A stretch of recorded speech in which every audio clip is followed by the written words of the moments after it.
When I'm playing Assassin's Creed or Call of Duty, my brain is totally absorbed in its virtual environment. But what happens to my brain when I come out of it? Does it come out different?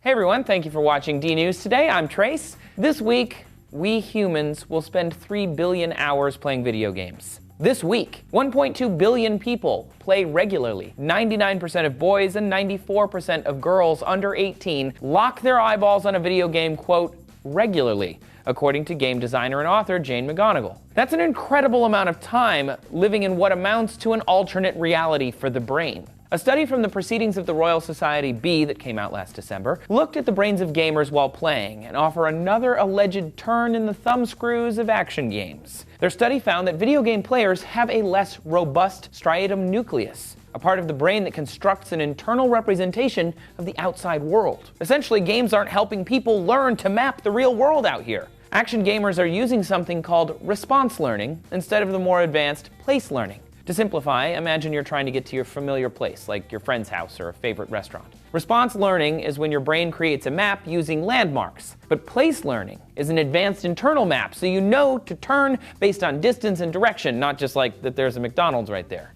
It's the difference between associating a lot of little bits of information, I have to turn when I see the McDonald's, as opposed to combining that information into an understanding of the external world. These researchers think that the action video game players are underdeveloping their striatum to such a degree that it might affect them throughout their lives. They may even develop a neurological disorder because of this, although some outlets have called this a risk of Alzheimer's, but that's a pretty damn big jump. For every study of games negatively affecting our brains, there are plenty of studies saying the exact opposite. A study in July of last year in molecular psychiatry put gamers into magnetic resonance imagers to reveal how gray matter was developing in their cabezas. They found a correlation in the size of their gray matter, specifically the entorhinal cortex, related to their joystick years, or the amount of time they played certain video games. According to their results, people who played more logic, puzzle, and platform games had a larger entorhinal cortex. But action-based role-playing games had a smaller one. The entorhinal cortex works with the hippocampus to create memories and maps of your life, so you know when and where something has happened, as well as how it fits in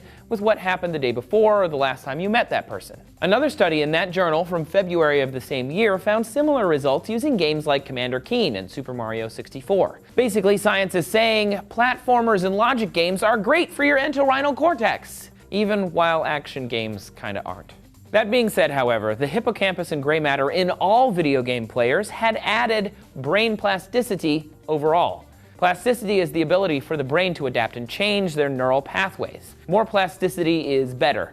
And it's not just the plasticity. A study done with chimpanzees published in Science News last month assessed how chimps' brains responded to playing video games. After teaching them to play a cooperative game, the researchers found that cells in the chimp's brains would fire, predicting what the next move of the other chimp playing with them would be 79% of the time. These chimps understood what was going on in the brains of their co-op players. We know that video games change how our brain works, but whether that's good or bad seems like it changes when new research comes out, which is every month. We cover this research all the time. For instance, do video games make you more aggressive? Joe Beretta explores that idea in this episode. It isn't graphic, bloody headshots, spinal cord snaps, or gruesome Koopa Troopa curb stomps that generate aggressive/violent behavior in players. The root of the evil actually lies in the failure and frustration that a human experiences when gaming. Do you think video games are good or bad? Obviously, they're changing our brain constantly, but you can tell us your thoughts down in the comments. You can also subscribe for more D-News, and please come follow us on Twitter as well. We're at D-News.